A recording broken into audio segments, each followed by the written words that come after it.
If you've been following foam flinging people on Instagram, chances are you've seen something about SpeedDart. And chances are you're wondering, what is SpeedDart? Why is SpeedDart? How is SpeedDart? So today I'm going to tackle all of those things and explain what SpeedDart is, how it came to be, how you actually play it, and what I think its impact is on the world of competitive foam flinging. So first off, SpeedDart is a shameless ripoff deeply inspired by SpeedQB and SpeedSoft as a whole. And in SpeedDart, 2 teams of 5 players compete in a series of 3 3-minute matches, trying to earn points by eliminating players and ultimately smacking the other team's buzzer.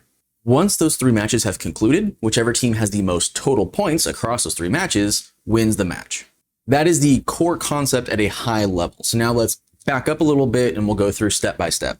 At the start of each round, the players will go to a breakout zone on their respective sides of the field, and they will point their blasters at a designated spot. Once both teams are ready, the official who is running the match will begin a countdown, which is a series of beeps. Once the countdown concludes, a loud buzzer will play, and the moment that buzzer starts, the round starts. And once the round starts, things are pretty straightforward. If anyone is hit by a dart, that player is eliminated. They will put their hand up or some other signifier, they will walk off the field, the other team will earn a point, and play continues on. There are no respawns in SpeedDart. When you are eliminated, you are out for the duration of the round. In addition to trying to eliminate the enemy team, you are ultimately trying to make it to the opponent's breakout zone so you can actually slap their buzzer. Hitting the buzzer immediately ends the round and earns your team 3 points. If nobody hits the buzzer, the round will end itself in 3 minutes. So you're trying to earn as many points as you can within that 3-minute period, but you want to make sure that you hit the buzzer because that's a whole 3 extra points, which is pretty considerable. When the round is over, those points will be tallied up, players will restock, reload, and go back to their breakout zones to begin another ready cycle. Once the 3rd round concludes, that match is officially over, and whoever has the most points wins that match. Now, what happens next depends on whether or not you are playing a tournament or in a league, and the structure of that tournament. There are 2 official structures to a SpeedDart tournament: double elimination and round robin. In double elimination, teams are seeded across a bracket, depending on however the tournament decides to seed that bracket, and then those teams will play a match of 3 rounds against each other, and whichever team has the most points continues on into the bracket. However, double elimination actually has 2 brackets, and when a team loses in the primary bracket, they then move to the secondary bracket, and then as that fills up, once these matches are all complete,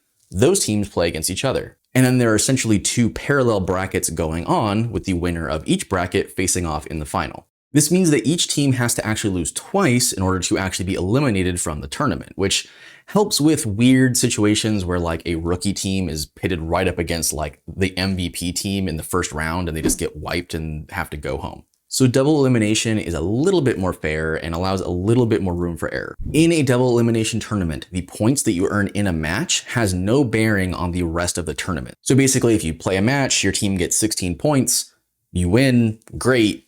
Those points go nowhere, you go on to the next match. You start from 0 again. This is in contrast to a round robin tournament, which is the other approved structure, where basically every team will play every other team and you accumulate your points from match to match. Once every team has played every other team and the tournament is over, the teams are ranked in order of however many points they manage to accumulate in total, and whoever has the most points wins. This is arguably the most fair of tournament structures because every team plays every other team. You don't get eliminated, you just get to play all of your matches. However, round robin tournaments can be anticlimactic because there isn't this sort of will they, won't they win kind of deal because everybody's playing and you're just kind of watching the scores incrementally climb, and there's just not as much room there for like an upset or a single match to suddenly shake things up. However, the SpeedDart tournament rules actually allow the organizer to call for a best of playoff. So basically, once everyone's played and the teams are ranked according to their points,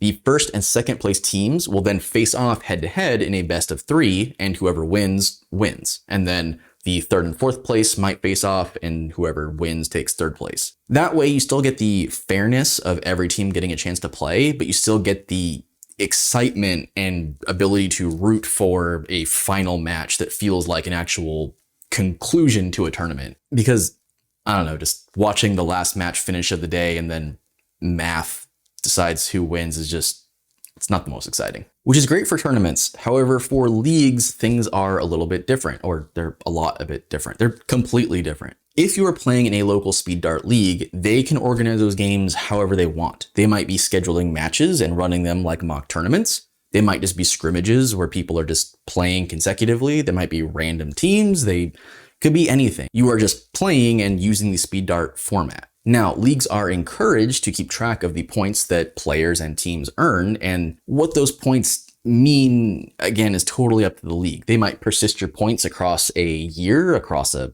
season, across the lifetime of the world as we know it. It's up to them. However, those points may also be used to decide the seeding order for a tournament, for example. Ultimately, it's still up to the league. I don't know if that made any sense. Basically, if you're not playing in a tournament, your points may or may not matter, and they may or may not do things, and they may or may not reset. It's totally up to the league. See what the league is doing, ask them about the rules. They should specify all those things. But what makes SpeedDart different? And I don't want to get into SpeedDart versus Blaster Tag Association because that's a larger topic that deserves more thought and conversation around it. However, the SpeedDart rule set being so closely modeled after SpeedQB inspires a particular play style that, in my opinion, is intended to be more fast-paced and aggressive. The suggested layouts are smaller with cover that is very dense and often asymmetric. This creates a lot of gameplay where teams are forced to adapt and experiment because the map is not necessarily equal or fair. And obviously people can play any sport in any manner that they want to. So I'm not trying to imply that BTA style gameplay is not aggressive and not fast. However,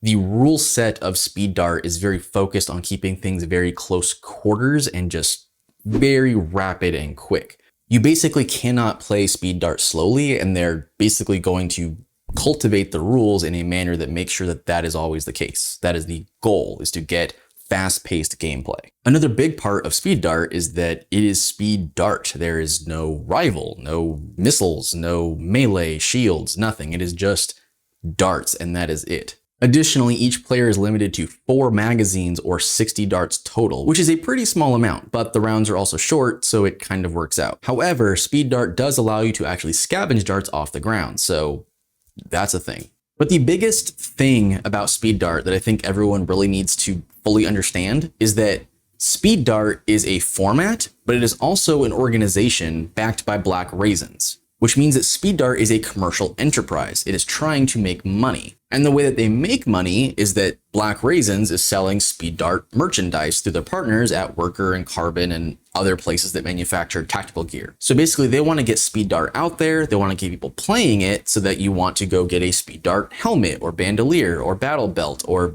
magazines and bearing scars and even blasters that are SpeedDart branded. And I know that some people will be turned off to SpeedDart because of that, because they don't want to have a commercial sort of whatever surrounding it. However, I, at this point, don't think that it's a bad thing, because when an individual is trying to create or run something, it takes a lot of time and energy, and it is hard, and you will lose focus and motivation, and life will get in the way and all kinds of things. It is hard to keep something going.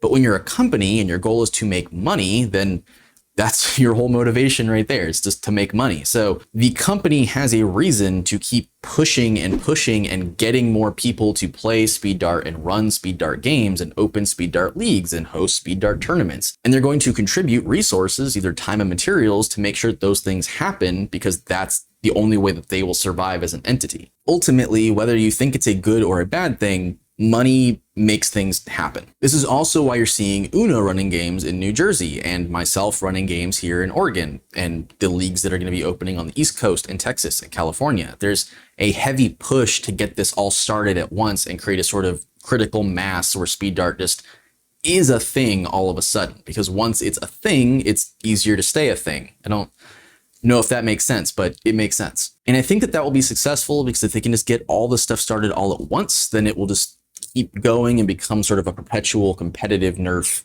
thing. And if it's not financially viable for SpeedDart as an entity, then they might give up and pull out. I have no idea. But if they do, these leagues will already be established, and then they'll just be super fast foam dart, leagues or whatever. So there's not really a huge risk here for the players or for the leagues, in my opinion. To that end, if you're interested in knowing where leagues are, where games are being played, where tournaments are being held, follow them on Instagram or check out the SpeedDart International website because they keep that updated with games that are going on, including my own. And I know that inherently, for good reason, SpeedDart will be directly compared to Airsoft, and people are going to wonder, well, if you're playing SpeedDart, why don't you just play SpeedQB? And if you're wondering why I am doing SpeedDart instead of SpeedQB, you can watch this video right up here on why I do this instead of Airsoft, and it will answer all those questions for you. Other than that, thank you for watching, and I'll see you on the field.